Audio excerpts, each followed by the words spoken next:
Medak CSI diocese Toopran పాస్టోరేట్లోని ఇమాంపూర్ గ్రామంలో semi Christmas వేడుకలు ఘనంగా జరిగాయి. అనంతరం సిఐసిఐ సికింద్రాబాద్ సౌజన్యంతో అద్భుత రీతిలో వేడుకలను జరిపారు. యేసుక్రీస్తు ఆటపాటలతో కళ నృత్యాలతో అద్భుతంగా చిన్నారులు అలరించారు. ఇందులో భాగంగా ముఖ్యంగా లోకరక్షకుడు యేసు మానవ పాపాల నిమిత్తం పుట్టియున్నాడని, ఈయన ద్వారా పాప విముక్తి కలుగుతుందని, ఈయన లోక రక్షకుడు, ఈయన ద్వారా లోకానికి నిజమైన వెలుగు, అసతోమ సద్గమయ తమసోమ జ్యోతిర్గమయ అని సికింద్రాబాద్ ప్రెస్ బీటర్ ఇన్ఛార్జ్ ఎం విల్సన్ గారు వివరించారు. ఈ కార్యక్రమంలో సికింద్రాబాద్ ఫాస్టర్స్ బృందం, ఫాస్ట్ రేట్ ఆఫీసర్లు, కళాకారులు, స్థానిక అయ్యగారు పి వసంత్ కుమార్, ఈవెంజలిస్ట్ ఆనందయ్య, స్థానిక కమిటీ మెంబర్స్, విశ్వాసులు పాల్గొని విజయవంతం చేశారు.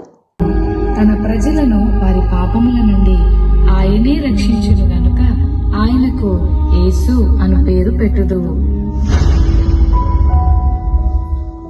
యోసేపు నిద్ర మేలుకుని ప్రభువు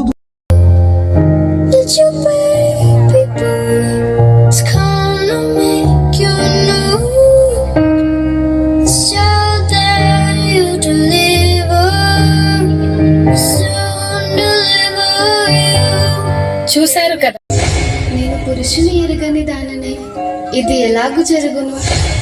పరిశుద్ధాత్మ నీ మీదికి వచ్చును, సర్వోన్నతుని శక్తి.